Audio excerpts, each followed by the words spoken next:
울산에서 코로나19 확진자가 쏟아지는 가운데 설 연휴가 곧 시작됩니다. 울산시는 확진자 폭증에 대비해 대책을 마련하고 있습니다.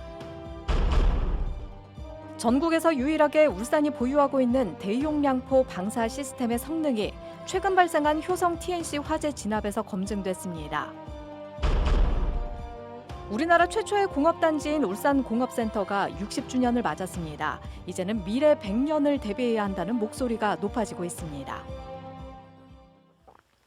여러분 안녕하십니까? 1월 27일 뉴스데스크 울산입니다. 오늘 울산에서는 코로나19 신규 확진자가 163명이 발생해 1일 신규 확진 최고 기록을 다시 넘겼습니다. 울산시는 설 연휴를 기점으로 하루 확진자가 200명을 넘을 가능성이 높을 것으로 보고 대책을 마련하고 있습니다. 유희정 기자입니다. 울산 동강병원에 마련된 재택치료 확진자 관리 사무실입니다. 간호사들이 확진자들에게 하루 2번씩 전화를 걸어 건강 상태를 확인하고 치료법을 안내합니다. 그리고 오늘 판단이라서 앱에 정신건강 기록지도 한번 입력해 주시고요. 그리고 증상 같은 거 있으실까요? 기침이나 가래나 그런 거요. 이 병원에서는 의료진 10여 명이 재택치료자 40여 명을 관리하고 있었는데 이번 달 들어 오미크론 변이가 확산되면서 매일 30명 넘게 확진자가 추가돼 이제 관리 대상자가 200명을 넘어섰습니다.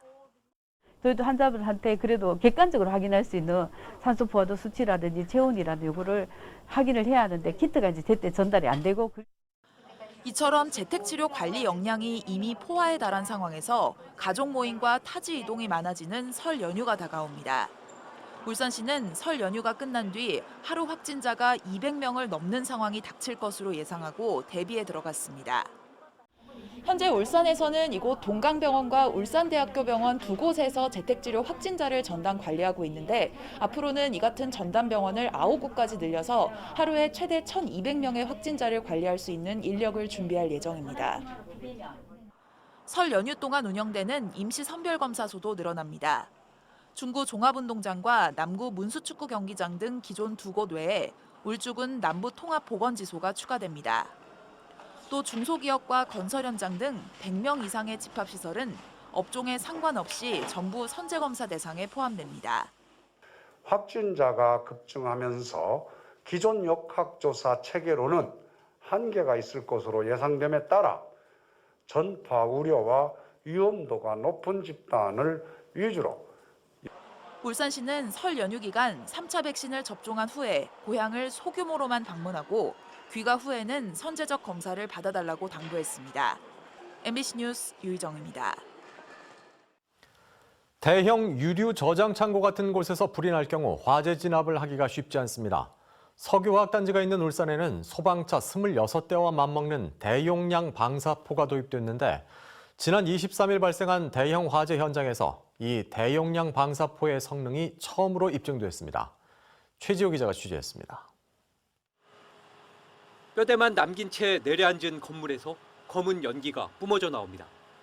붉은 화염이 보이는 지점으로 대용량 포에서 나온 굵은 물줄기가 쉴 새 없이 뿌려집니다. 나일론 원료와 섬유 소재를 취급하는 화학물질 저장고나 다름없어 화재 현장에는 접근조차 쉽지 않았습니다. 큰 불길을 잡는 데만 꼬박 19시간이 걸렸는데 대용량 포가 쓰이지 않았다면 완진까지는 더 오랜 시간이 걸렸을 것으로 소방당국은 추정했습니다. 대용량 포는 지름 30cm의 원형 배관에 강한 압력을 가해 1분에 최대 7만 5천 리터, 110m 떨어진 곳까지 물을 뿌릴 수 있는 첨단 소방장비입니다. 바닷물이나 강물을 끌어쓸 수 있도록 호스 길이만 2.5km에 달하는데 마침 불이 난 공장 안에는 6천만 리터의 물을 가둬놓은 저수원이 있어 대용량 포의 성능이 100% 발휘됐습니다. 그냥 일반적인 소방 차량으로 화재 진압하기는 사실 어려워요. 불가능합니다.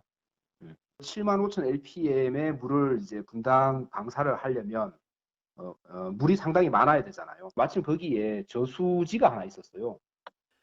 대용량포 방사 시스템은 지난 2018년 고양 저유소 원유탱크 화재를 계기로 필요성이 제기돼 액체 화물 취급량이 가장 많은 울산에 처음으로 도입됐습니다.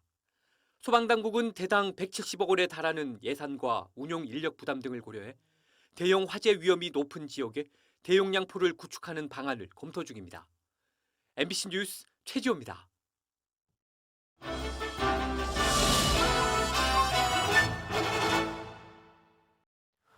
오늘로 울산이 특정 공업지구로 지정된 지 60주년을 맞았습니다. 그동안 3대 주력 산업의 눈부신 성장과 함께 수출 1,000억 달러의 성공 신화에 취해 있었지만 울산 경제는 이제 침체 일로를 걷고 있습니다. 신성장 산업 육성으로 미래 100년을 대비해야 한다는 목소리가 높아지고 있습니다. 이상욱 기자입니다. 황무지 허허 벌판을 깨우는 우렁찬 발파. 60년 전 울산 공업센터 기공식으로 우리나라 공업의 역사는 시작됐습니다. 공업단지 조성을 위한 경제개발 5개년 계획과 함께 공업화의 첫 발을 내디딘 겁니다. 이곳 맑은 하늘에 검은 연기가 뒤덮이는 날, 태화강변의 기적이 이룩될 것입니다. 유사일에 최대 규모의 석유화학 공단에 이어 조선소와 자동차 공장이 잇따라 들어서면서 인구 2만의 어촌 도시 울산은 대한민국 산업 수도로 성장했습니다. 1962년 당시 26만 달러에 그쳤던 수출은 반세기 만인 2011년 국내 지자체 처음으로 1,000억 달러 돌파라는 금자탑을 세웠습니다. 그러나 기쁨도 잠시, 그때부터 석유화학과 조선 수출이 반토막이 나면서 10년째 내리막길을 걷고 있습니다. 제조업 생산 도시에서 친환경 창조 도시로의 변화와 혁신 작업이 늦어진 탓입니다. 그동안 전국 제1의 부자 도시 울산의 연평균 소득은 세종과 서울, 경기에 이어 4위로 추락했습니다. 울산이 산업도시의 위상을 되찾기 위해서는 주력 산업 고도화와 신성장 산업 발굴이라는 두 마리 토끼를 동시에 잡아야 합니다. 산학 연관이 함께 힘을 모을 때만이 가능한 일입니다. 울산은 앞으로도 기존 주력 산업의 고도와 함께 부시 해상풍력, 수소경제 등 신성장 산업 육성 및 지원을 통해 대한민국 경제를 선도하는 역할을 지속해 나갈 것입니다. 공업단지 60년을 기념하는 축배를 들기에는 현재 울산이 처한 상황이 녹록치 않습니다. 이제 미래 100년을 설계하고 신성장 산업을 뿌리내려야 하는 엄중한 시험대에 올라 있습니다. MBC 뉴스 이상욱입니다.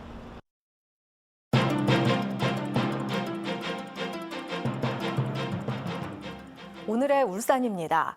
울산 특정공업지구 지정 60주년을 맞아 다양한 행사가 마련됐습니다. 울산시는 산업통상자원부와 함께 기념식을 열고 유공자 21명에게 표창을 수여하고 1월 27일을 울산시 정식 기념일인 울산공업지구의 날로 지정했습니다. 울산박물관도 오늘부터 울산공업지구 지정 60주년을 기념하는 특별 기획전시를 개최합니다. 부굴산역으로 가는 버스 노선이 부족해 지역 주민이 불편을 겪고 있다는 울산 MBC 보도와 관련해 울산시는 부굴산역 연계 버스 노선 3개를 늘리기로 했습니다. 울산시는 내일부터 122번 버스의 종점을 부굴산역으로 연장하고 2월 초에는 941번과 948번 버스의 기종점도 부굴산역으로 바꾸기로 했습니다. 울산시는 호계역 폐역 이후 부굴산역 이용이 어렵다는 농소동 지역 주민의 의견에 따라 부굴산역을 경유하는 버스 노선을 늘리기로 결정했다고 밝혔습니다. 울산 동구청이 대왕암공원과 슬도, 일산해수욕장 등 관광지를 운행하는 자율주행 셔틀버스 도입을 추진합니다. 동구청은 오늘 자율주행 소형 전기버스 개발업체인 KAR 오토노머스 A2G, APEM과 업무 협약을 맺었습니다. 동구청은 자율주행 전기버스 개발을 마치는 올해 8월부터 슬도와 대왕암 공원, 일산 수산물 판매센터까지 왕복 7.2km 구간을 시범 운영할 계획입니다.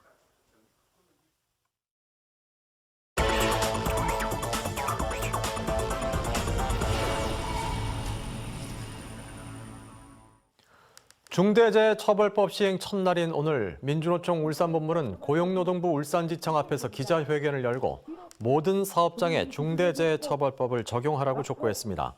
이들은 50인 미만 사업장은 3년간 적용 유예, 5인 미만 사업장은 적용에서 제외됐다며 중대재해처벌법을 전면 개정해야 한다고 주장했습니다. 울산 혁신도시에 입주한 공공기관 8곳의 노동조합 대표자 협의회가 이번 대통령 선거에서 더불어민주당 이재명 후보를 지지한다고 선언했습니다. 이들은 이재명 후보가 노동의 가치를 존중하고 울산 혁신도시의 발전과 정주 여건, 혁신도시 공공기관 노동자들의 노동 조건을 우선 챙겨나갈 후보라며 지지 이유를 설명했습니다. 오늘 오후 2시 50분쯤 울주군 온양읍 동상리의 한 야산에서 불이 나 산림 300제곱미터가량을 태우고 1시간 반 만에 꺼졌습니다. 불이 나자 산림당국은 산불 진화 헬기 3대와 인력 90여 명을 동원해 불을 껐습니다.